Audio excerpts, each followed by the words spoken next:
മഹാനായ ചിത്രകാരനും ശില്പിയും കലാനിരൂപകനും സൈദ്ധാന്തികനും അധ്യാപകനുമായിരുന്ന KG സുബ്രഹ്മണ്യന്റെ ജന്മശതാബ്ദി പോഡ്കാസ്റ്റിലേക്ക് സ്വാഗതം. 1924 ഫെബ്രുവരി 15 കേരളത്തിലെ കൂത്തുപറമ്പയിൽ ജനിച്ച് 2016 ജൂൺ 29 വഡോദരയിൽ അന്തരിച്ച, കഴിഞ്ഞ നൂറ്റാണ്ടും ഈ നൂറ്റാണ്ടിന്റെ ആദ്യ പതിറ്റാണ്ടും കണ്ട ഇന്ത്യയിലെ ഏറ്റവും മഹത്തായ കലാജീവിതങ്ങളിൽ ഒന്നായി മാറിയ KG സുബ്രഹ്മണ്യൻ എന്ന മണിദായുടെ സർഗസംഭാവനകളെ കുറിച്ച് പറയുവാൻ ദില്ലി ദാലിയിൽ ഇന്ന് എത്തിയിരിക്കുന്നത് കലാചരിത്രകാരനായ R നന്ദകുമാറാണ്. സ്വാഗതം നന്ദകുമാർ ദില്ലി ദാലി പോഡ്കാസ്റ്റിലേക്ക്. എനിക്ക് വലിയ സന്തോഷമുണ്ട്, വ്യക്തിപരമായി തന്നെ എനിക്ക് വലിയ സന്തോഷമുണ്ട് KG സുബ്രഹ്മണ്യനെ കുറിച്ച് സംസാരിക്കുവാൻ താങ്കൾ എത്തിയതിൽ. അത് ആദ്യമേ തന്നെ ഞാൻ പറയുകയാണ്. എൻ്റെ ആദ്യത്തെ ചോദ്യം, ഈ ചിത്രകാരൻ എന്നറിയപ്പെടുമ്പോഴും യഥാർത്ഥത്തിൽ KG സുബ്രഹ്മണ്യന്റെ പ്രതിഭ ബഹുമുഖങ്ങളിൽ ആവിഷ്കരിക്കപ്പെട്ട ഒന്നായിരുന്നില്ലേ?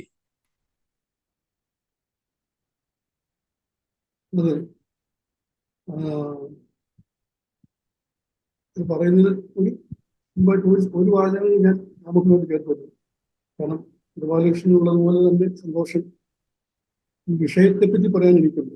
മണിതായെ പറ്റി ഞാൻ ഇടയ്ക്കിടയ്ക്ക് മണിത എന്ന് അനൗചാരികമായിട്ട് പറഞ്ഞു അതെ. KG സുബ്രഹ്മണ്യൻ ഞങ്ങൾ മണിത എന്ന് വിളിച്ചിട്ടുണ്ട്.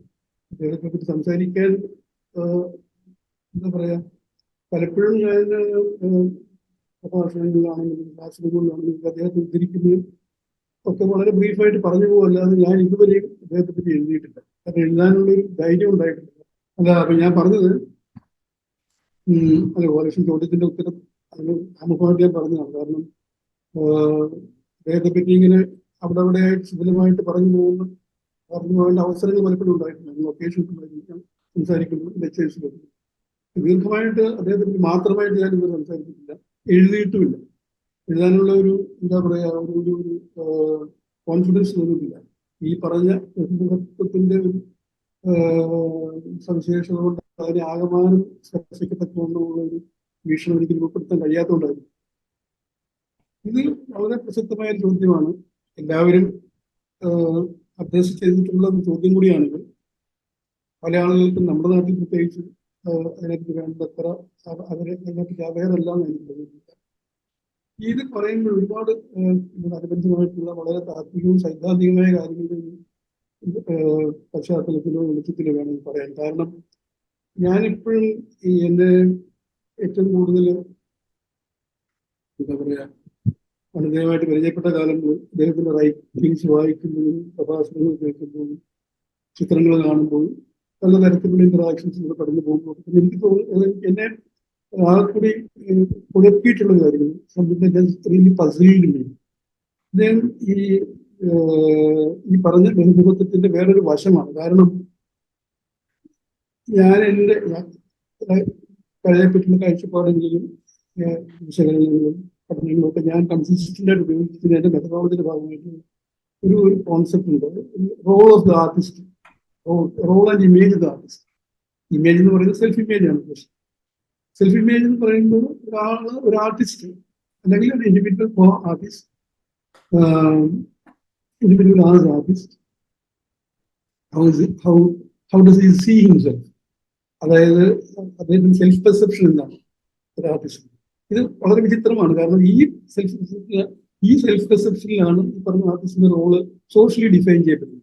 ഇത് അൺമിസ്റ്റേക്കബിളി ഇൻവേലിയബിളി നമ്മുടെ നാട്ടിൽ എന്ന് പറഞ്ഞാൽ ഞാൻ ഉദ്ദേശിക്കുന്നത് ഒരു പോസ്റ്റ് ഇൻഡിപെൻഡൻസോ അതിന് മുമ്പോ ഈ ആധുനികത എന്ന് പറയുന്ന ആ കാലഘട്ടം ഉണ്ടല്ലോ, ചിലപ്പോൾ ജന്മവർമ്മയെ വെച്ച് അടയാളപ്പെടുത്തുന്ന ആ കാലഘട്ടം മുന്നോട്ട് വന്നിട്ടുള്ളത് വളരെ ടിപ്പിക്കലി, വളരെ ക്യാരക്ടറിസ്റ്റിക്കലി ഒരു വെസ്റ്റേൺ ആർട്ടിസ്റ്റിനെ പറ്റിയുള്ള സങ്കല്പങ്ങളുടെ വെളിച്ചത്തിൽ ഉരുത്തിരിഞ്ഞു വന്നിട്ടുള്ള ഒരു സ്വാഭാവികമായ ഒരു കലാകാര സങ്കല്പമാണ്. കലാകാരന്റെ ആത്മപ്രതിച്ഛായ അല്ലെങ്കിൽ കലാകാരന്റെ സെൽഫ്. ഇതിൽ നിന്ന് തീർത്തും വ്യത്യസ്തമായ ഒരു പാതയിലൂടെയാണ് സുബ്രഹ്മണ്യൻ സഞ്ചരിച്ചു പോകുന്നത്. അത് അദ്ദേഹമല്ല എന്റെ തുടക്കക്കാരൻ, അദ്ദേഹമായിരിക്കേണ്ട ഒരു പക്ഷേ നേതാവോ പ്രണേതാവോ. അത് അദ്ദേഹത്തിന് മുമ്പുണ്ടായിരുന്ന ശാന്തിനികേതന്റെ ആ ഒരു തുടക്കകാലമുണ്ട്. അതായത് നന്ദലാൽ ബോസ്, വിനോദ് ബിഹാരി മുഖർജി, രാംകിങ്കർ ബൈ, അങ്ങനെയുണ്ട്. അവരുടെ നേരിട്ടുള്ള ശിക്ഷ കൂടിയാണ് അത്. അതായത് അവരുടെ ഒരു എന്താ പറയാ ഒരു വളരെ ആ ഒരു distinguished air of the Shantiniketan legacy, the most distinguished air legacy. അപ്പൊ അവരുടെ ഒരു കാഴ്ചപ്പാടും ജീവിത വീക്ഷണവും കലാസങ്കല്പം ഇത് ഒട്ടും അന്യോന്യം എന്താ പറയാ മുസ്ലിം എക്സ്ക്ലൂസീവ് ആയിട്ടുള്ള കാര്യങ്ങളല്ല അവരുടെ കാര്യം. അതുപോലെ തന്നെയാണ് KG സുബ്രഹ്മണ്യത്തിന്റെ കാര്യം. കാരണം പല ആൾക്കാരും ശിവകുമാർക്ക് അതിനെ പറ്റി ധാരാളം പറഞ്ഞിട്ടുണ്ട്. വളരെ സൂക്ഷ്മമായിട്ട് ശിവകുമാർ പുസ്തകങ്ങളും ചെയ്തിട്ടുണ്ട്. ശിവകുമാർ എഴുതിയിട്ടുണ്ട്. ഗീത കപൂറിന്റെ ആദ്യകാലത്തേക്ക് അതാണ് ഏറ്റവും പ്രധാനപ്പെട്ട ഒരു ലാൻഡ് മാർക്ക്. 78 മറ്റോ അവര് കേന്ദ്ര ലളിത അക്കാദമിക്ക് വേണ്ടി എഴുതിയ മോണോഗ്രാഫ്സ് പിന്നീട് ശിവകുമാറിന്റെ പുസ്തകം. അടുത്ത കാലത്ത് ഈ മാർഗരറ്റ് റിച്ചർഡ്സന്റെ ബിറ്റ്വീൻ റിയാലിറ്റി ആൻഡ് ഡ്രീം വരെയുള്ള പുസ്തകങ്ങൾ പലരും സ്പർശിച്ചിട്ടുള്ള കാര്യമാണ്. ഞാൻ പറഞ്ഞത് ഈ എല്ലാ ചിത്രകാരനും അല്ലെങ്കിൽ നമ്മുടെ നാട്ടിലെ പ്രത്യേകിച്ച് ചിത്രകാരനും ഈ ആധുനികതയുടെ കാലത്ത് പ്രത്യേകിച്ചും ഈ ഒന്നുകില് സെൽഫ് എക്സ്പ്രഷനെ പറ്റി പറയുക അല്ലെങ്കിൽ ശൈലിയെ പറ്റി പറയുക എന്ന് പറയുമ്പോൾ അവനവന്റെ ശൈലി, അതായത് ഒരു individualistic style through A chosen kind of personal expression, self expression. ഇവിടെ എനിക്ക് തോന്നിയിട്ടുള്ള ഒരു കാര്യം, ഇത് ഒരുപാട് വളരെ വൈഡറായിട്ടുള്ള വിമർശനങ്ങളുടെ കാര്യമാണ്. ഈ ഇൻഡിവിജ്വലിനും ഇൻഡിവിജ്വലിസ്റ്റിക്കിനും തമ്മിൽ വലിയ അന്തരമുണ്ട്. ഈ ഇൻഡിവിജ്വൽ എന്ന് പറഞ്ഞാല് കലയുടെ ഒരു കലാകാരന്റെ ആത്മപ്രതിഭാവത്തിന്റെ തന്നെ ഒരു അവസ്ഥയാണ്, സ്വത്വാവസ്ഥയുടെ തന്നെ ഭാഗമാണ് ഇൻഡിവിജ്വൽ എന്ന് പറയുന്നത്. പ്രത്യേകിച്ചൊന്നും അങ്ങോട്ട് ആരോപിച്ചു കൊടുക്കുന്ന കാര്യം. ഇത് ഏറ്റവും കൂടുതൽ പ്രകടമാകുന്ന നമ്മുടെ സംഗീതത്തിന്റെ സൈദ്ധാന്തികമായ എസ്തെറ്റിക് തലങ്ങളാണ്. അതുകൊണ്ട് മറിച്ച് ഇൻഡിവിജ്വലിസ്റ്റിക് എന്ന് പറഞ്ഞാൽ വ്യക്തിപരതാവാദത്തിലൂന്നിയ ഇൻഡിവിജ്വലിസത്തിന്റെ എന്താ പറയാ പ്രകടനമോ പ്രകാശമോ മാനിഫെസ്റ്റേഷൻ, ഇത് തമ്മിൽ വലിയ അന്തരമുണ്ട്. അതായത് ചരിത്രപരമായിട്ടും സാംസ്കാരികമായിട്ടും ലോകവീക്ഷണത്തിന്റെ രീതിയിലും ഒക്കെ തന്നെ ഈ ഇൻഡിവിജ്വൽ എന്ന് പറയാവുന്നത്, അതായത് വ്യക്തിപരതാനിഷ്ഠമായതല്ല. ഞാനതിനെ വേർതിരിക്കുന്ന മലയാളത്തിൽ പറയുകയാണെങ്കിൽ ഇൻഡിവിജ്വൽ എന്ന് പറഞ്ഞാല് വ്യതിരിക്തമായ എന്ന് മാത്രം കരുതുക. വ്യത്യസ്തതയല്ല അവിടെ ഊന്നുന്നത്. Something that is distinct in itself, and this doesn't need something else to be pitted against it for its otherness to be defined. അങ്ങനെ അപ്പൊ ഇത് ഇന്ത്യയുടെ ഒരു ഏൻഷ്യന്റ് ഇന്ത്യൻ എന്താ പറയാ നമ്മുടെ പൊളിറ്റിക്സിലും നമ്മുടെ കാവ്യ സിദ്ധാന്തത്തിലൊക്കെ പറയുന്ന സാധാരണീകരണം എന്നൊക്കെ പറയുന്ന സംഗീതവുമായിട്ട് ബന്ധപ്പെട്ടതാണ്. അപ്പൊ ഈ ഇൻഡിവിജ്വലിസം എന്ന് പറയുന്നതിന് വലിയ പ്രാധാന്യം കിട്ടാതിരുന്നതിന് എനിക്ക് തോന്നുന്നു ഇന്ത്യയുടെ പൗരാണിക ചിന്തയും സങ്കല്പവും ഒക്കെ ആയിട്ട് ബന്ധപ്പെട്ടിട്ടുണ്ടെന്ന് എനിക്ക് തോന്നുന്നത്. കാരണം ഈ പറഞ്ഞ തരത്തില് ഉള്ള ഒരു സാധാരണീകരിക്കപ്പെട്ട അല്ലെങ്കിൽ ട്രാൻസ്പേഴ്സണലൈസ് ചെയ്യപ്പെട്ട വികാരം എന്ന് പറയുന്നതിൽ ഈ വ്യക്തിപരത അതിൽ സബ്സ്യൂം ചെയ്യപ്പെടും, അതിനുള്ളതാണ്, അതിലങ്ങ് എന്താ പറയാ, അതിലങ്ങ് സെക്കൻഡറി ആയിട്ട്. അങ്ങനെയാണ് ട്രഡീഷണൽ ആയിട്ടുള്ള ഒരു കാഴ്ചപ്പാട്. ഇത് നമുക്ക് ഇപ്പോഴും നഷ്ടപ്പെട്ടു സ്വാഭാവികമാണ്, നഷ്ടപ്പെടും. പലതരത്തിലുള്ള കൾച്ചറൽ കോണ്ടാക്ട്സും കൾച്ചറലായിട്ടുള്ള ഇന്ററാക്ഷൻസും ഒക്കെ ആയിട്ട്. ഇത് മാത്രമല്ല ഇവിടുത്തെ ആധുനികതയോട് ഇന്ത്യൻ ആധുനികത എന്ന് പറഞ്ഞാൽ വലിയൊരളവ് വരെ സ്വാഭാവികമായിട്ടും പാശ്ചാത്യ ആധുനികതയുടെ ചൂടുപിടിച്ചാണ് മുന്നോട്ട് പോകുന്നത്. ആ കാലത്ത് പക്ഷെ അതിനോട് സമാനമായിട്ട് കുറച്ച് മുമ്പുമാണ് ഈ പറഞ്ഞ ബംഗാൾ സ്കൂളിലെ ഈ പൈനിയേഴ്സ് എന്നൊക്കെ വരുന്നത്. നന്ദലാൽ ബോസ് അഭിനന്ദനാഥ് തുടങ്ങിയിട്ടുണ്ട്. അപ്പൊ ആ ഒരു ഫേസ് എന്ന് പറഞ്ഞാല് ഹാവലിൽ നിന്ന് അഭിനന്ദനാഥിൽ നിന്ന് കുറച്ചുകൂടി ഒരു പടി മുന്നോട്ട് കടന്നിട്ട് പിന്നെ നന്ദലാൽ ബോസും വിനോദ് ബിഹാരിയും അങ്ങനെ വരും. ഇവര് ബോധപൂർവമാണോന്ന് എനിക്കറിയില്ല, ഒന്നും പറയാൻ പറ്റില്ല. ചിലപ്പോൾ സ്വാഭാവികമായിട്ട് തന്നെ ആയിരിക്കണം. അവർക്ക് ഈ പറഞ്ഞ പോലെയുള്ള അവരുടെ ഒരു കലാ വീക്ഷണത്തിൽ എന്ന് പറയുമ്പോൾ കലാകാരൻ എന്നുള്ള വീക്ഷണം തീർച്ചയായിട്ടും പറയുന്നു. Self perception as an artist. അവിടെ ഈ പറയുന്ന ഒരു എക്സ്ക്ലൂസീവ് എലീറ്റിസ്റ്റ് ആർട്ടിസ്റ്റിനെ പറ്റിയുള്ള സങ്കല്പം അവർക്ക് ഒരു കാര്യമായി ഉണ്ടായിരുന്നില്ല. അത് അപ്രസക്തമായിരുന്നു. മറിച്ച് ഈ ഒരു ആർട്ടിസാൻ കണ്ടിന്യൂയം എന്നൊക്കെ പറയാവുന്നു. ആ ഒരു എന്താ പറയാ, ഒരു not by singling out artist from among others and to put him on a pedestal or an elevated position. അങ്ങനെ അവർക്ക് ആർക്കും ഒരിക്കലും ചിന്തിക്കാനായിട്ടില്ല concept, including up to Subramanyan. അപ്പോൾ ഈ കാഴ്ചപ്പാടെന്ന് പറയുന്നതിന് ഒരുപാട് മറ്റ് തലങ്ങളിൽ ഉള്ള വിമർശനമുണ്ട്. കാരണം ഈ പറഞ്ഞ പോലെ പലരും പറയുന്നത് ഞാൻ കേട്ടിട്ടുണ്ട്, സുബ്രഹ്മണ്യം ഇതുതരം ഫോക്ക് ആർട്ടിനെ ഇങ്ങനെ അതുപോലെ പരിഹരിച്ചു, അതിനെ ഇങ്ങനെ കൈയാളുന്ന ആളായിട്ട്. ഇതൊരു ശുദ്ധ അസംബന്ധമാണ്. കാരണം ഫോക്ക് ആർട്ടും സുബ്രഹ്മണ്യത്തിന്റെ കാഴ്ചപ്പാട് ഞാൻ കൂടെ പറയുന്നത് വളരെ പ്രസക്തിയുണ്ട്. കാരണം വെറും എന്താ പറയാ, ഒരു പ്രൊഫഷണൽ അഡ്ജസ്റ്റ്മെന്റിന്റെയോ അല്ലെങ്കിൽ സ്റ്റൈലിന് വേണ്ടി സ്വീകരിക്കുന്ന ചില അംശങ്ങളൊന്നും അല്ല ഇത്. ഒരു കലാകാരന് അദ്ദേഹം കാണുന്ന ഒരു സംസ്കാരത്തിന്റെ പരിപ്രേക്ഷ്യത്തില് അല്ലെങ്കിൽ അത് പ്രധാനപ്പെട്ട അടയാളങ്ങൾ, അതിലൊന്നാണ് ഈ ഫോക്ക് അല്ലെങ്കിൽ ക്രാഫ്റ്റ്. ഈ വാക്കുകൾ സുബ്രഹ്മണ്യം ഉപയോഗിക്കാറില്ല. അതിനുവേണ്ടി അദ്ദേഹം കോയിൻ ചെയ്ത വാക്കാണ് ഈ പറഞ്ഞ ലിവിങ് ട്രഡീഷൻസ് എന്ന് പറയുന്നത്. കാരണം അങ്ങനെയുള്ള ഒരു ഹെറാർക്കിക്കലായിട്ടുള്ള ഒരു ഡിഫറൻഷിയേഷൻ സുബ്രഹ്മണ്യന്റെ ലോകവീക്ഷണത്തിൽ ഒരിടത്ത് കല മാത്രമല്ല, കല ഉൾപ്പെടുന്ന ഒന്നിലും തന്നെ എനിക്ക് കാണാൻ കഴിയും. അങ്ങനെയുള്ള ഒരാള് എങ്ങനെയാണ് ഈ സ്വയം കലാകാരനായിട്ട് കാണുന്നത്, അദ്ദേഹത്തിന്റെ സെൽഫ് പെർസെപ്ഷനിൽ how does he himself in his role as an artist. ഇതാണ് ഞാൻ നേരത്തെ പറഞ്ഞ ഒരുപാട് ഇൻട്രീഗ് ചെയ്തിട്ടുള്ള വളരെ പസിലിംഗ് ആയിട്ടുള്ള ഒരു ചോദ്യം. അവിടെയാണ് എനിക്ക് തോന്നുന്നത് അദ്ദേഹത്തിന്റെ ഈ വ്യക്തിത്വം അല്ലെങ്കിൽ വേണമെങ്കിൽ വിളിക്കാൻ പ്രതിഭ നമ്മുടെ പറയുമ്പോൾ എനിക്ക് പ്രതിഭ വാക്ക് ഒരിക്കലും അദ്ദേഹം ഇഷ്ടപ്പെടുന്ന ഒരു വാക്കേയല്ല. പുള്ളിയുടെ ഭാഷയുടെ ഉപയോഗം വളരെ വളരെ അങ്ങേയറ്റം പരിനിഷ്ഠിതവും സൂക്ഷ്മതയുള്ള ഉപയോഗം. ക്രാഫ്റ്റ് എന്ന് ഉപയോഗിക്കാത്തത് പോലെ തന്നെ. അതുപോലെ ഈ അപ്ലൈഡ് ആർട്സ് എന്നുള്ള സങ്കല്പം ഉപയോഗിക്കില്ല. എല്ലാ ആർട്ടും ഫങ്ഷണൽ ആയതുകൊണ്ട് പ്രത്യേകിച്ച് അപ്ലൈഡ് ആർട്ട് എന്ന് പറയേണ്ട കാര്യമില്ല. ഡിസൈൻ എന്നാണ് അതിനോട് ശാന്തിയിലെ പഠന പദ്ധതിയിൽ പോലും പാഠ്യപദ്ധതിയിൽ പോലും ഡിസൈൻ എന്ന് പറയാറുണ്ട്. ഈ ഇടയ്ക്ക് പറയുകയാണ്, ഈ ഡിസൈൻ രംഗത്ത് സുബ്രഹ്മണ്യത്തിന്റെ സംഭാവന വളരെ വലുതാണ്.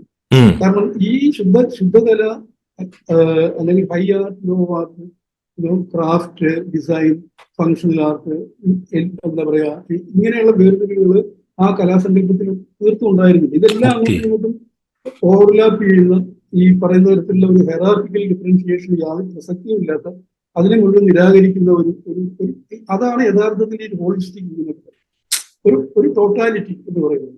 അപ്പൊ അവിടെ അങ്ങനെ പ്രവർത്തിക്കുമ്പോൾ അതുകൊണ്ട് തന്നെയാണ് അദ്ദേഹത്തിന് ചോയ്സ് ഓഫ് മെറ്റീരിയൽ ഉദാഹരണം ടെറാക്കോട്ടയിൽ ചെയ്യുന്നത്. ഈ ടെറാക്കോട്ടയിൽ എന്ന് പറയുന്ന മീഡിയം സ്വീകരിക്കുമ്പോൾ തന്നെ ഈ മീഡിയത്തിന്റെ ഒരു ചരിത്രം, ആ ചരിത്രപരതയെ പറ്റി ബോധവാനാകുന്ന എന്ന് പറഞ്ഞാൽ ആ ചരിത്രപരതയെ പറ്റി വളരെ ആർട്ട് ഹിസ്റ്റോറിക്കലി എന്താ പറയുക സെൽഫ് കോൺഷ്യസ് ആയിട്ടുള്ള ഒരാളുടെ ഉപയോഗമാണ്. വെറുതെ അല്ല ഈ പറഞ്ഞ പോലെ സ്റ്റൈലിന് വേണ്ടി അല്ലെങ്കിൽ പുതുമയ്ക്ക് വേണ്ടി എന്താ പറയാ ചില സ്റ്റൈലിസ്റ്റിക് ഫ്ലറിഷസിന് വേണ്ടി സൗകര്യം കൊടുക്കുന്ന മീഡിയമാണെന്ന് ഉപയോഗിച്ചാൽ വിചാരിക്കുന്നില്ല. കാരണം ഈ നോസ് ഫുള്ളി ബെൽ. അത് ഇടയ്ക്കൊരു കാര്യം കൂടി പറയണം, സുബ്രഹ്മണ്യന്റെ ഈ കലാചരിത്രത്തെ പറ്റിയുള്ള അവഗാഹം എന്ന് പറഞ്ഞാൽ ഒരു പ്രൊഫഷണൽ എന്താ പറയാ ആർട്ട് ഹിസ്റ്റോറിയൻ ഉണ്ടാകുന്നതിനേക്കാളും വളരെ കൂടുതലാണ്. ആ അവഗാഹം എന്ന് പറയുന്നത് മുഴുവൻ പുസ്തകം വായിച്ചുണ്ടാക്കിയതല്ല. ഇത് വളരെ എടുത്തു പറയേണ്ട ഒരു കാര്യമാണ്. അദ്ദേഹം ഈ പറയുന്ന പോലെ ഫോക്ക് ആർട്ടിനെ പറ്റിയിട്ടോ അല്ലെങ്കിൽ അദ്ദേഹം ഉപയോഗിക്കാറില്ല. അങ്ങനെ ആർട്ടിസണൽ ട്രഡീഷൻസ് ആണ് സാധാരണ ഉപയോഗിക്കാറുള്ളത്. അപ്പൊ അതിനെപ്പറ്റി പറയുന്നത് ദൂരെ മാറി നിന്ന് നഗരവാസി അതിനെ കാണുന്ന ഒരു എന്താ പറയാ ഒരു സൈക്കിക് ഡിസ്റ്റൻസോട് കൂടിയല്ല, അവരുടെ കൂടെ നടക്കുകയും അവരോടൊപ്പം ജീവിക്കുകയും അവരിൽ നിന്ന് അവരുടെ സ്വാധീനം ഞാൻ പറയുന്നില്ല, അവർ ചെയ്യുന്നത് കണ്ട് അതിനെപ്പറ്റി അദ്ദേഹം വളരെ സൂക്ഷ്മമായിട്ട് പഠിക്കുകയും പലയിടത്തും അതിനെപ്പറ്റി പ്രസംഗിക്കുകയും ചെയ്യാറുണ്ട്. ഇവിടെ ഒരു കാര്യം കൂടി ഞാൻ സാന്ദർഭികമായിട്ട് എടുത്തു പറയുകയാണ്. ഈ സുബ്രഹ്മണ്യന്റെ സ്വാധീനത്തെ പറ്റി പറയുമ്പോൾ ഒരുപാടുണ്ട് പറയാം. ഞാൻ ഈ പ്രകടനത്തിൽ മാത്രം പ്രസക്തമായ ഒരു കാര്യം ഞാൻ പറയും. ഈ നമ്മളൊക്കെ അധികം ഒരു ഫോട്ടോഗ്രാഫർ എന്ന മട്ടിൽ അധികം ശ്രദ്ധിച്ചിട്ടില്ലാത്ത ഒരു ചിത്രകാരനാണ്, ഗ്രാഫിക് ആർട്ടിസ്റ്റാണ് ജ്യോതി ഭട്ട്. ഞാൻ അദ്ദേഹത്തിന്റെ ഫോട്ടോഗ്രാഫ്സ് കണ്ടിട്ടുണ്ട്. പക്ഷെ പിന്നീടാണ് അദ്ദേഹം ചെയ്ത വലിയ ബോഡി ഓഫ് ഫോട്ടോഗ്രാഫ്സ്. അതിന്റെ പേര് അതിൽ സീരീസ് ആണ് എന്ന് പറഞ്ഞാൽ ഓവർ ദ ഇയേഴ്സ് 10-14 വർഷം എടുത്തിട്ട് അദ്ദേഹം ഒരിക്കലും ഫോട്ടോഗ്രാഫറായിട്ട് അതൊന്നും അറിഞ്ഞിരുന്നില്ല. ഞങ്ങൾ ഫോട്ടോഗ്രാഫറായിട്ട് അറിഞ്ഞിരുന്നു. പക്ഷെ അന്നേ അദ്ദേഹം വർക്ക് ചെയ്യുന്നുണ്ട്. ആ സീരീസിന്റെ പേര് തന്നെ ഡോൾസ് ആൻഡ് ഫ്ലോഴ്സ് ആണ്. അതായത് ഈ നമ്മുടെ ഗ്രാമീണവാസികൾ താമസിക്കുന്ന അവരുടെ വീടുകളിൽ, പാർപ്പിടങ്ങളിൽ അവര് വാതിലിന്റെ ഈ ചുറ്റും, കട്ടിലയുടെ ചുറ്റും, ഫ്രെയിമിന്റെ ചുറ്റും ചെയ്യുന്ന, ഭിത്തിയിൽ ചെയ്യുന്ന ചിത്രപ്പണികൾ ഈ പലതും അങ്ങനെ ആയിരുന്നില്ല. ഇപ്പൊ മധുബാനി ആണെങ്കിലും അല്ലെങ്കിൽ സന്താളികളുടെ ചിത്രരചനയാണെങ്കിലും ബോണ്ടാണെങ്കിലും ബോണ്ടിന് ഇപ്പൊന്നും പേപ്പറിൽ ചിത്രം വരയ്ക്കുന്ന പരിപാടി ഉണ്ടായിരുന്നില്ല. അവരെ കൊണ്ട് വരപ്പിച്ചെടുക്കുകയായിരുന്നു പിന്നീട്.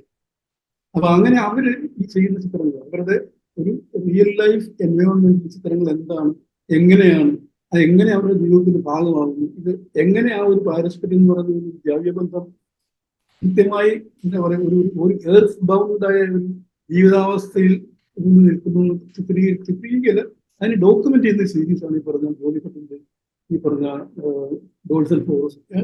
10,000 വരുന്ന സീരീസാണ് അത്. അതിന് ഒരു വോളിയം ഒരു പുസ്തകം ആദ്യമായി ഇറക്കിയിട്ടുണ്ട്.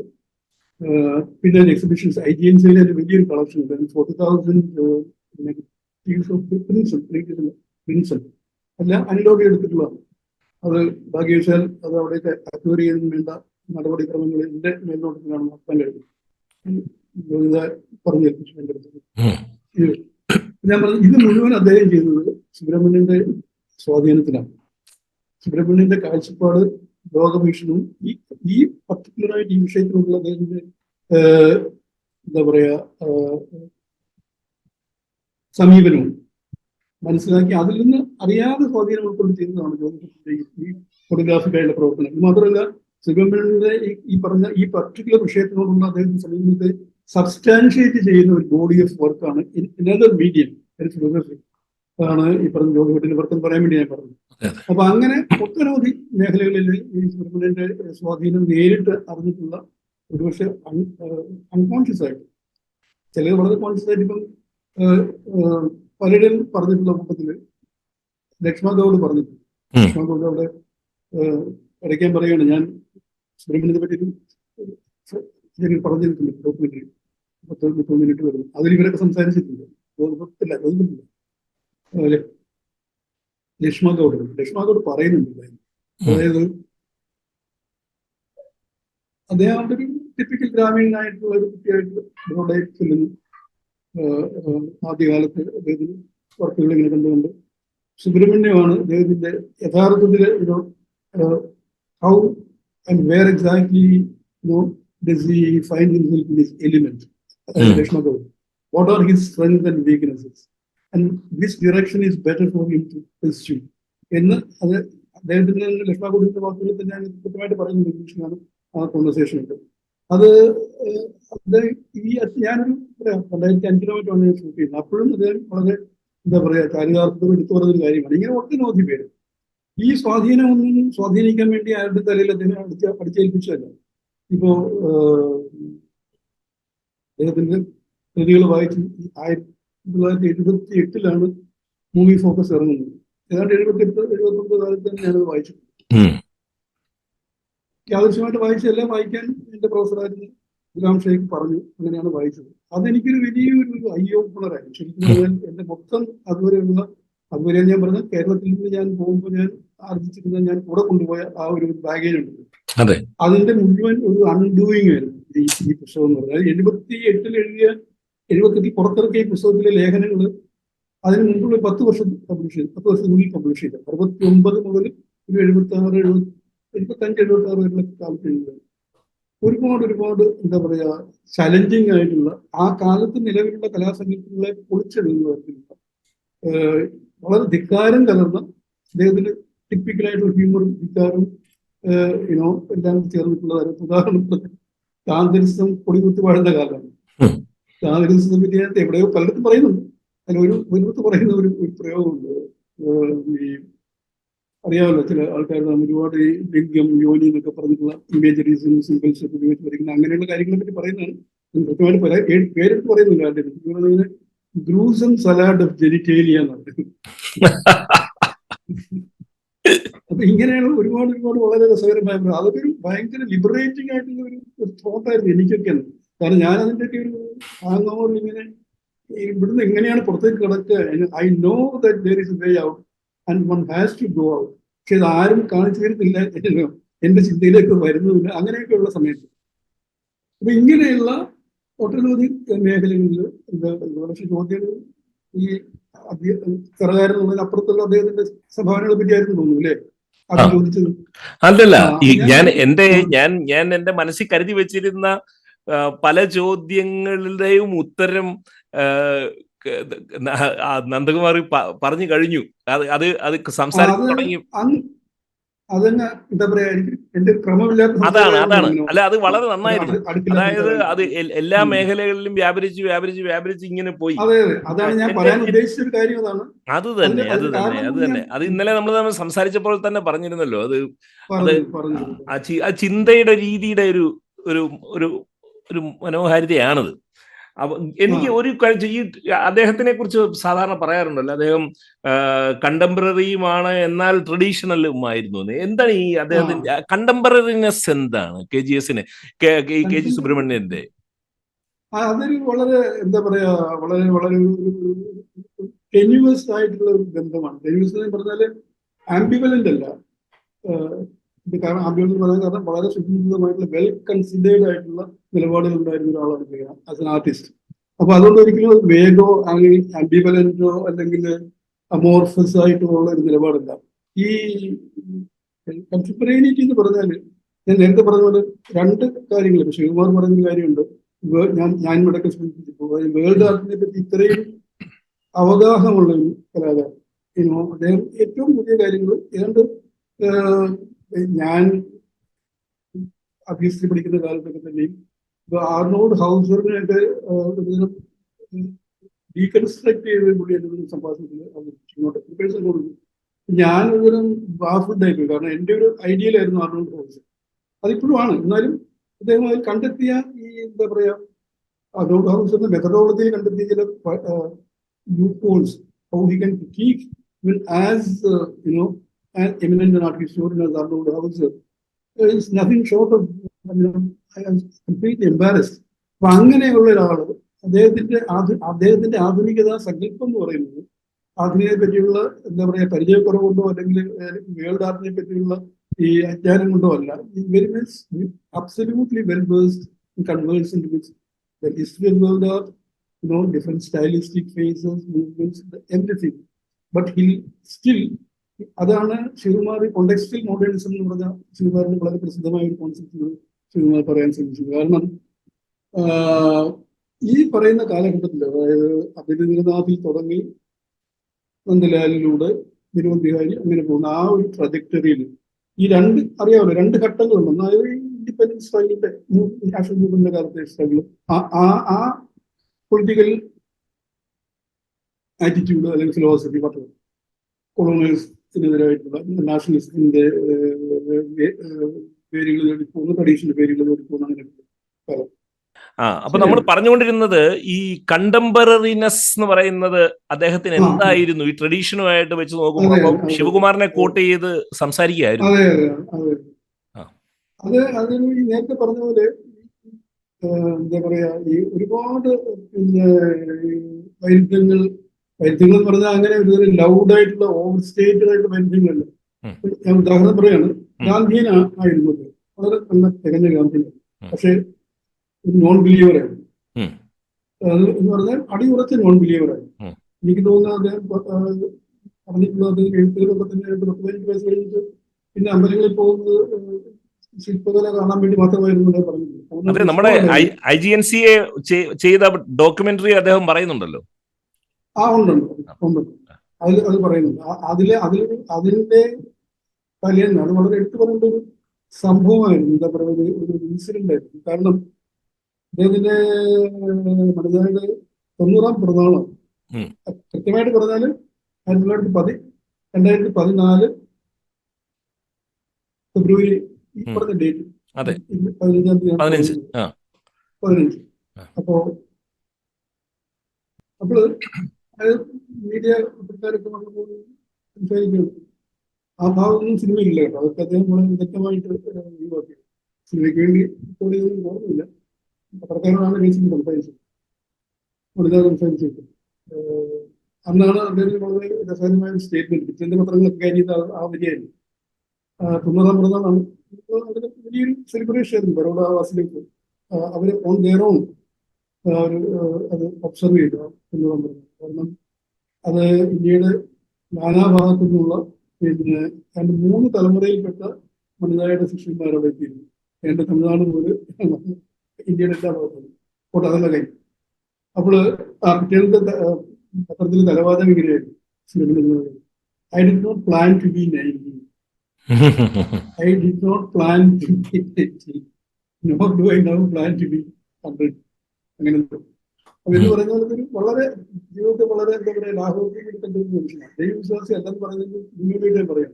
അപ്പൊ അന്നിങ്ങനെ എന്തൊക്കെ പത്രക്കാരുടെ പറഞ്ഞു കൂട്ടുന്നത് വളരെ 1914 നോക്കുന്നത്. അവിടുത്തെ അവസ്ഥ അറിയാമല്ലോ, ഗുജറാത്തിൽ ബറോഡയുടെ അവസ്ഥ. വളരെ വളരെ ക്രിട്ടിക്കലായിട്ട് വളരെ വെഹിമെന്റ് ആയിട്ട് അദ്ദേഹം അവിടുത്തെ ഭരണത്തെയും രാഷ്ട്രീയത്തെയും വളരെ കൃത്യമായ സൂക്ഷ്മമായ രാഷ്ട്രീയ അവബോധം, രാഷ്ട്രീയ നിരീക്ഷണം, രാഷ്ട്രീയ എന്താ പറയാ വിശകലനവും മനസ്സിലാക്കുന്നത് സാധാരണ കലാകാരന്മാരുടെ പോലെ അല്ല. അത് വളരെ കൃത്യമായിട്ട് പറയുന്നു, വളരെ എംഫാറ്റിക് ആയിട്ട് വെഹിമെന്റ് ആയിട്ട് പറയും.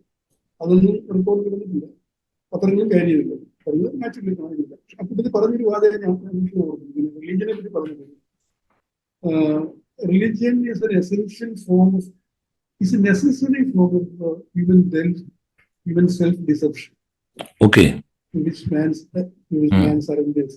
ബാക്കി ഞാൻ പറഞ്ഞത് അതിന് കൂടെ അതിനേക്കാൾ കണ്ടിന്യൂവേഷൻ ഉണ്ടായിരുന്നു. അതായത് religion is a necessary form, necessary even എന്നുള്ളതാണ്. Religion is a necessary form of human self deception. എനിക്ക് തോന്നുന്നു അങ്ങനെ വിശ്വസിക്കുന്ന ഒരു ഗാന്ധിയന്റെ അതെ അതെ വല്ലാത്തൊരു അപ്പൊ അത് ഈ തരത്തിലുള്ള ഒരു അവബോധം എന്താ പറയാ കണ്ടംപററിറ്റിയും അദ്ദേഹത്തിന്റെ ലോകവീക്ഷണത്തിന് മുഴുവൻ ഉണ്ടായിരുന്നു, കല ഉൾപ്പെടെ. പക്ഷെ ഇവിടെ ഈ പറഞ്ഞ പോലുള്ള പല വൈദ്യങ്ങളും ഞാൻ പറയില്ല, പല പല തലങ്ങളിലും പെട്ട എന്താ പറയുന്നത് അങ്ങനെ ഒരു കോൺട്രറി ആസ്പെക്ട്സ് ഇല്ല, അല്ലെങ്കിൽ ഒരു പിന്നെ ബൈനറീസ് അല്ല. ഡിഫറെന്റ് കലയെന്നും ക്രാഫ്റ്റെന്നും പറയുന്ന പോലെയുള്ള വ്യത്യസ്ത മേഖലകൾ. അത് അതിനകത്ത് യാതൊരു ബൈനറി എന്താ പറയാ ഓപ്പോസിഷൻ നമ്മൾ കണ്ടിട്ടില്ല. ഇതിനെ എല്ലാം കൂടി സംയോജിപ്പിക്കുന്ന പിന്നെ ഇതിന്റെ വൈരുദ്ധ്യങ്ങളെ മുഴുവൻ സമന്വയിപ്പിക്കുന്ന റെക്കൺസൈൽ വ്യക്തികളാണെങ്കിൽ ആക്ച്വലി ഇറ്റ് ഇസ് നോട്ട് ഒരു കാഴ്ചപ്പാടില് സ്വാഭാവികമായിട്ടും നേരത്തെ പറഞ്ഞ പോലെ ആ പ്രസ്ഥാനത്തിന്റെ പ്രണേതാക്കൾ, അതായത് അഭിനീതനാഥും നന്ദലാൽ ബോസ് ദേശീയ പ്രസ്ഥാനത്തിന്റെ അതിനോട് ചേർന്ന് നിന്നിട്ടുള്ള ജീവിതവീക്ഷണം, കലാവീക്ഷണം, അതിൽ നിന്ന് തുടങ്ങി അതിനുശേഷം ഇൻഡിപെൻഡൻസ് കഴിഞ്ഞിട്ടുണ്ടായ പുതിയ ചലഞ്ചസ് രാജ്യം നേഷൻ ബിൽഡിംഗ്, നെഹ്റുവിയൻ മോഡലിസത്തിനോട് തന്നെ മനസ്സിലാക്കി ഒരു ചെറിയൊരു എന്താ പറയാ ക്രിട്ടിക്കലായിരുന്നു. അതേസമയം തന്നെ ഒരുപാട് കാര്യങ്ങൾ അനുഭവിച്ചു. എന്നാൽ ഒരു കാര്യം പ്രത്യേകിച്ച് തോന്നണം, അത് പലരും ഗീതാതത്വം വളരെ നോട്ടബിളി. കാരണം ഒരു ഈ കലാകാരന് ഉപരിയായിട്ട് സാധാരണ കലാകാരന്മാർ ചെയ്യാത്ത പോലെ ഒരുപാട് മേഖലകളിൽ എന്താ പറയാ പോളിസി ഇന്റർവെൻഷൻസ് നടത്തുന്നു, പോളിസി അഡ്വക്കസി വളരെ എംഫാറ്റിക് ആയിട്ട് നടത്തുന്നു. അത് ഫലപ്രദമായിട്ട് ചെയ്യുന്നു. കാരണം അത് ചില ഈ ബോർഡുകളിൽ ഔദ്യോഗിക പദവികൾ വഹിച്ചു ബോർഡ്, ഹാൻഡ്ലൂം സെക്ടർ, അങ്ങനെയുള്ള ഡിസൈൻ, എഡ്യൂക്കേഷൻ, അപ്പൊ അങ്ങനെയൊക്കെയുള്ള കാര്യങ്ങളിൽ വളരെ സജീവമായിട്ട് വളരെ പ്രോആക്റ്റീവായിട്ട് ഇന്റർവെൻഷൻസ് നടത്തുന്ന ഒരാളാണ്. സ്റ്റുഡിയോ ബൗണ്ട് ഈ പറഞ്ഞ ഒരു സ്റ്റുഡിയോ ബൗണ്ട് പ്രൊഫഷണലിസമായിട്ട് കാലത്ത് എടുത്തിട്ടുണ്ടായിരുന്നു.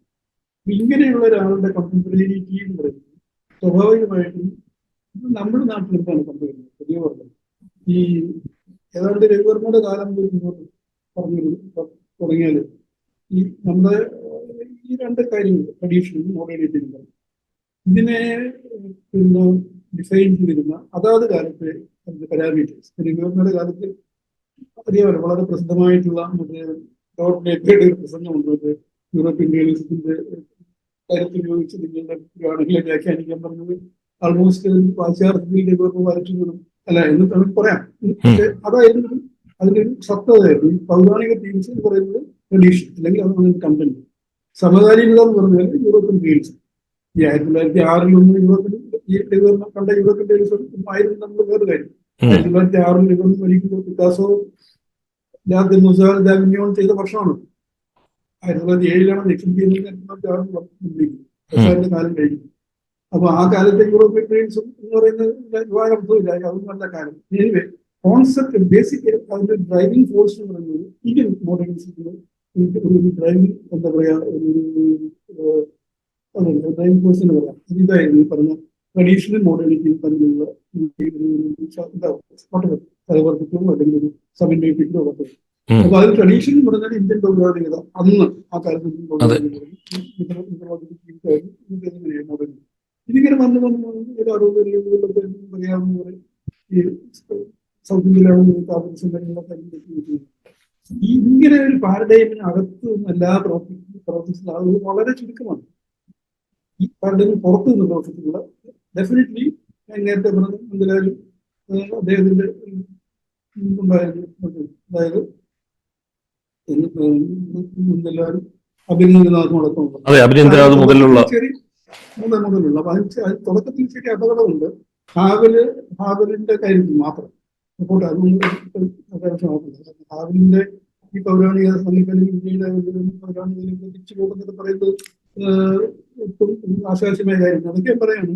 ഈ ആനന്ദകുമാരസ്വാമി പറ്റിയുള്ള ഏറ്റവും നല്ല വളരെ സൂക്ഷ്മമായിട്ടുള്ള വിശദമായ വിമർശനങ്ങൾ സുബ്രഹ്മണ്യത്തിന്റെയാണ്. വലിയ ഓർക്കുന്നില്ല, ആ മൂവി ഫോക്കസ് ഉണ്ട്. അത് വായിച്ച് അതിശയിക്കും. കാരണം ഒരു 70-78 കാലത്ത് 1972 കുമാരസ്വാമിയെ പറ്റി ഒരാളങ്ങനെ പറഞ്ഞിട്ടില്ല, ചിന്തിച്ചിട്ടില്ല. അപ്പൊ അതാണ് ഈ പറയുന്ന ഇന്ത്യൻ ട്രഡീഷനിന്റെ അടിത്തറ എന്ന് പറഞ്ഞ കുമാരസ്വാമി പോലുള്ള ആളുകളുടെ പരികൽപ്പനകളിലുള്ള വന്ന ആ ട്രഡീഷൻ ഉണ്ടല്ലോ, കോൺസെപ്റ്റ് ട്രഡീഷൻ, അത് സുബ്രഹ്മണ്യൻ ആദ്യകാലം മുതലേ നിരാകരിച്ചതാണ്. പ്രത്യേകിച്ച് നിരാകരിച്ച് മാത്രമല്ല ഒരു കാലത്തും സന്ധിപ്പെട്ടിട്ടില്ല. പിന്നെ ഈ പറഞ്ഞ സന്ധിപ്പെടുത്തലില്ലായിരുന്നു അതിന്റെ ഒരു കാലത്തും ഉണ്ടായിരുന്നു. ഈ നമ്മുടെ ഇന്നും നമ്മുടെ കണ്ടംപററി ആർട്ടിസ്റ്റ് പോലും ഈ സംസാരിച്ചു തുടങ്ങുന്നത് ഏതെങ്കിലും 2-3 വിദേശ പേര് പറയാതെ സ്വന്തം ആർട്ടിനെ അവർക്ക് വാലിഡേറ്റ് ചെയ്യാൻ പറ്റാതെ അത് തന്നെ ആരോടെങ്കിലും സംസാരിച്ചു കഴിഞ്ഞാൽ മനസ്സിലാവും. Invoke names. കാരണം അതിന്റെ ഒരു അവരുമായിട്ട് സ്ഥാപിക്കുന്ന ഒരുതരം ഇമാജിനേറ്റീവ് ഇക്വേഷൻ ഉണ്ട്. അതിന്റെ വെളിച്ചത്തിലാണ് ഇവർ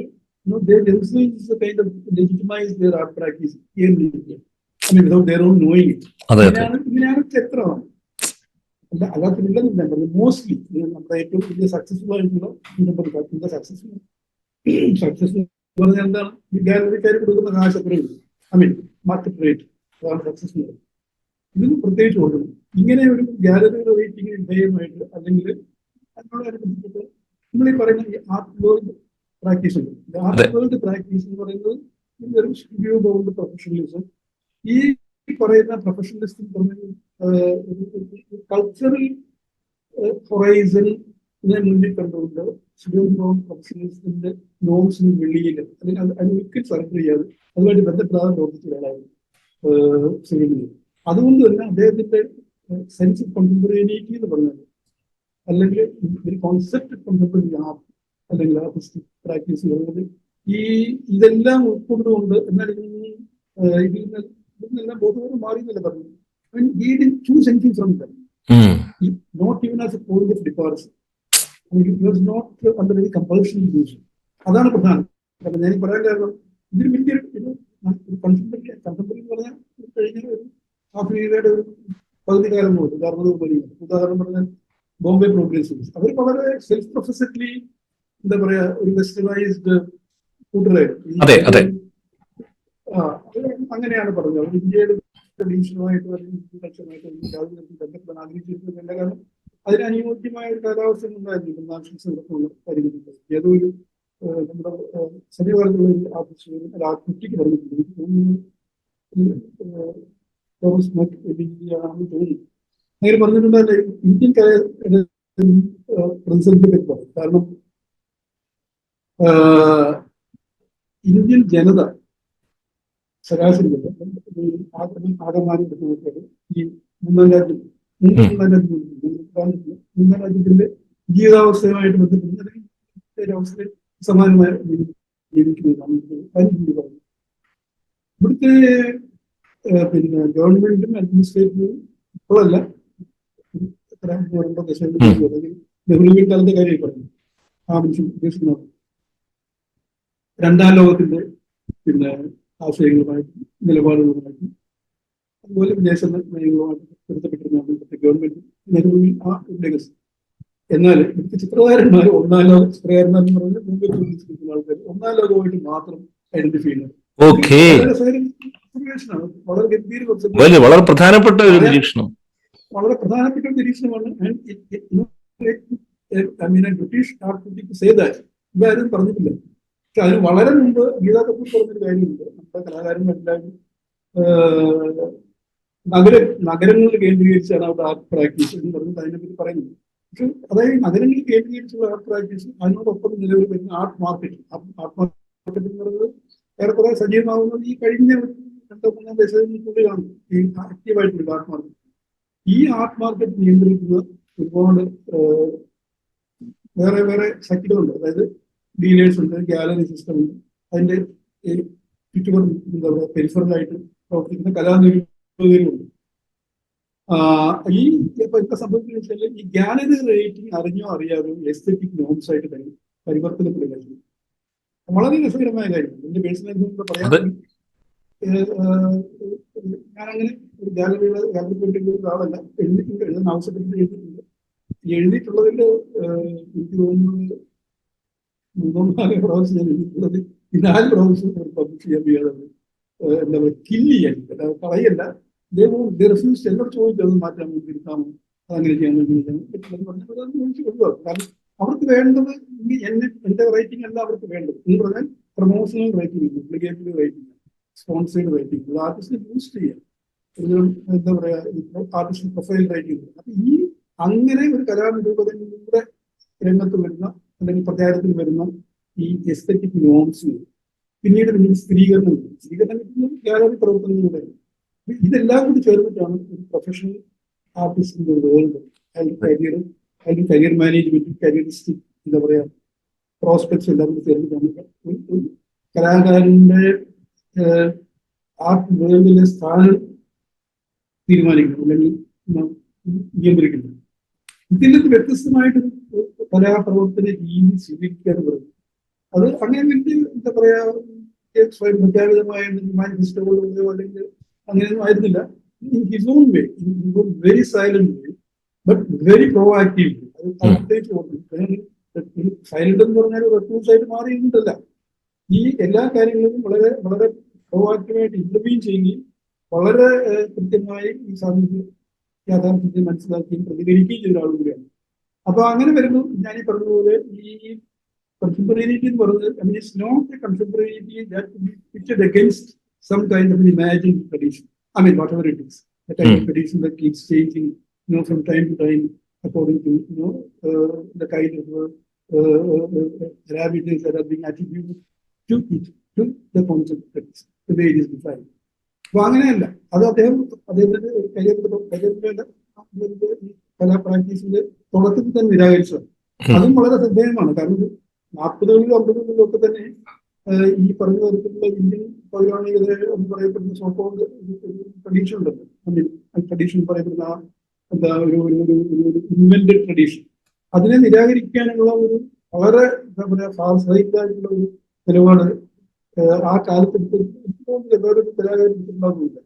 ഈ ഇങ്ങനെ തിരിഞ്ഞു വന്ന ഒരു കണ്ടംപറേനിറ്റി ഇതാണ് ശിവകുമാറിന്റെ വളരെ പ്രസിദ്ധമായ ആ പ്രയോഗം കോണ്ടെക്സ്ച്വൽ മോഡേണിസം എന്ന് പറയുന്നത്.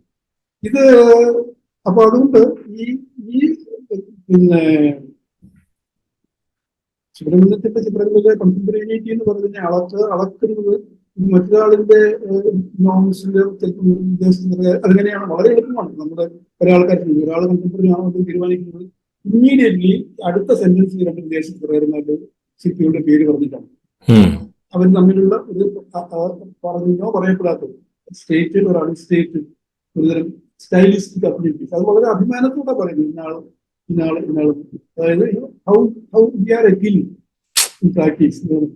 അപ്പൊ ഇങ്ങനെയുള്ള പേരുകൾ ഇൻവോക്ക് ചെയ്യാതെ ഇറ്റ് ഇസ് നീഡ്.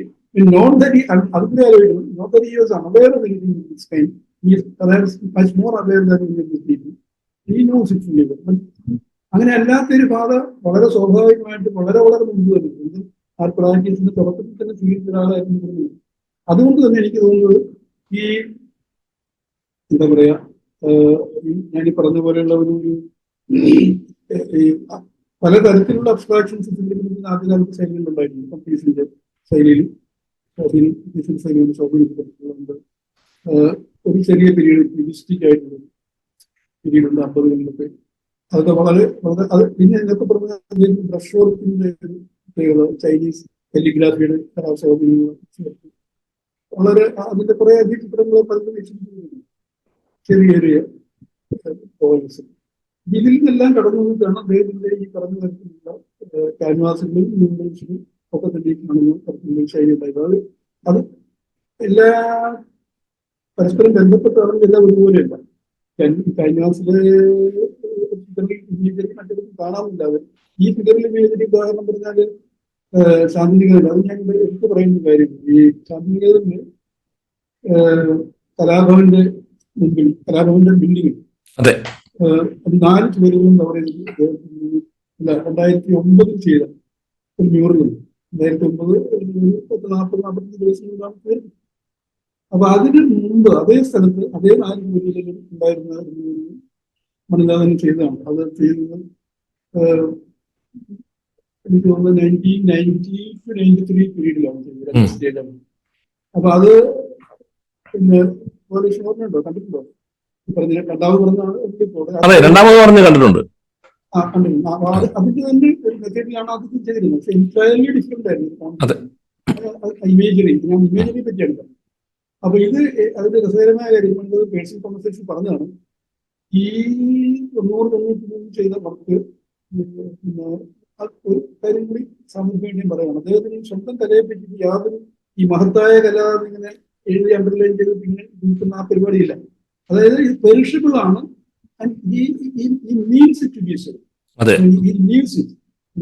അപ്പൊ അതുകൊണ്ട് തന്നെ ഇത് കുറെ എന്താ പറയാ നോണായി കാറ്റും മര്യാദ കൊണ്ട് കുറെ മങ്ങി തുടങ്ങി.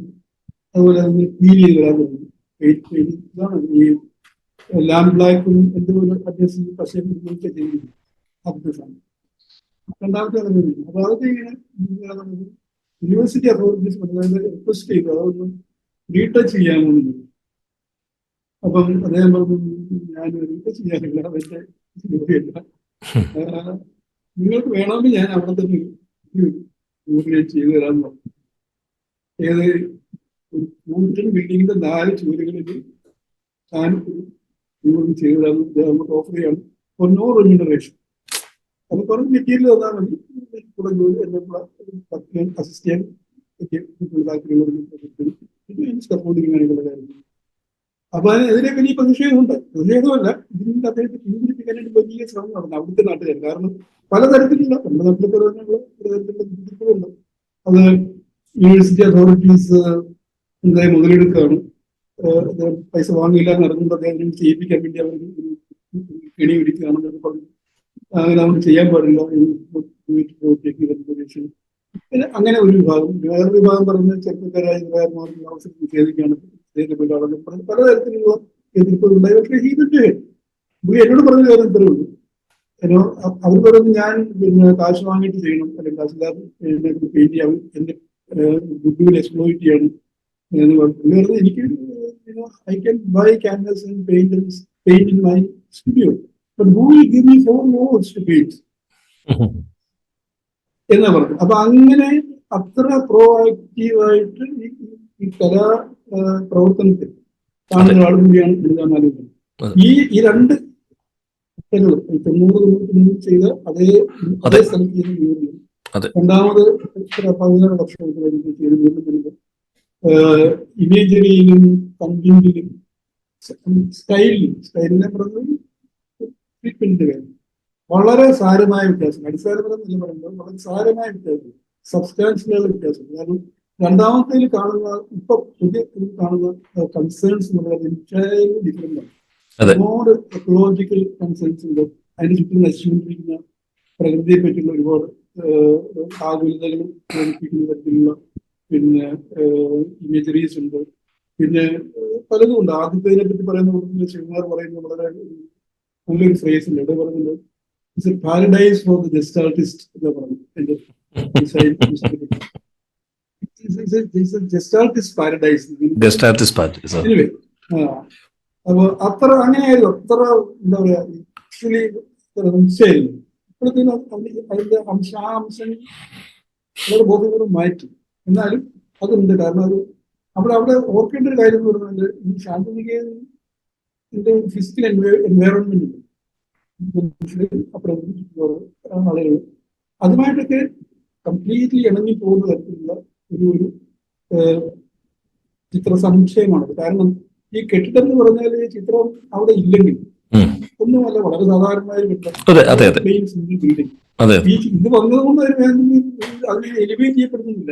ഇത് വന്നതോടുകൂടി അതും ആ ചുറ്റുപാടുമായിട്ട് കൂടുതൽ ഒരു ഹാർമണിയിലാണ് അത് പ്രവർത്തിക്കുന്നത്.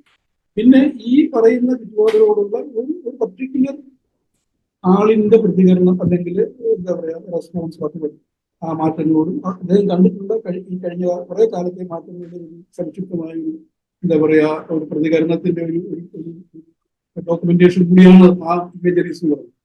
ആ ഇമേജസ് ആണ് ഈ പറഞ്ഞത് എല്ലാവരും എടുത്ത് പറഞ്ഞിട്ടുള്ള അദ്ദേഹത്തിന് ഹ്യൂമറുണ്ട്. ഹ്യൂമർ മാത്രമല്ല, ആ ഹ്യൂമർ എന്ന് പറഞ്ഞാൽ പലരും പല വാക്കുകൾ ഉപയോഗിച്ച് പറഞ്ഞു. നാൻസി അർജാനിയ മിസ്ചീവസ് ഹ്യൂമർ എന്നാണ് പറയുന്നത്. വളരെ നല്ല പ്രയോഗം. അത് ആ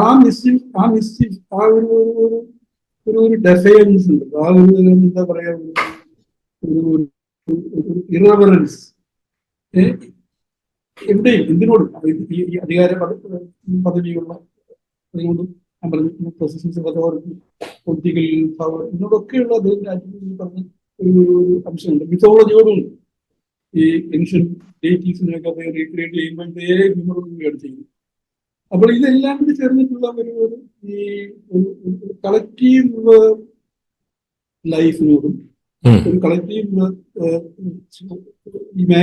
ഇമാജിനേഷനോടും എന്ന് പറഞ്ഞാൽ ഇൻഡിവിജ്വലിസ്റ്റിക് അല്ലാത്ത ഇമാജിനേഷൻ, ഞാൻ ആദ്യം പറഞ്ഞ തുടർച്ചയായിട്ട് പറഞ്ഞത്, അതിനോട് നീതി പുലർത്താവുന്ന അതിനോട് താതാത്മ്യപ്പെടുന്ന അതിനോട്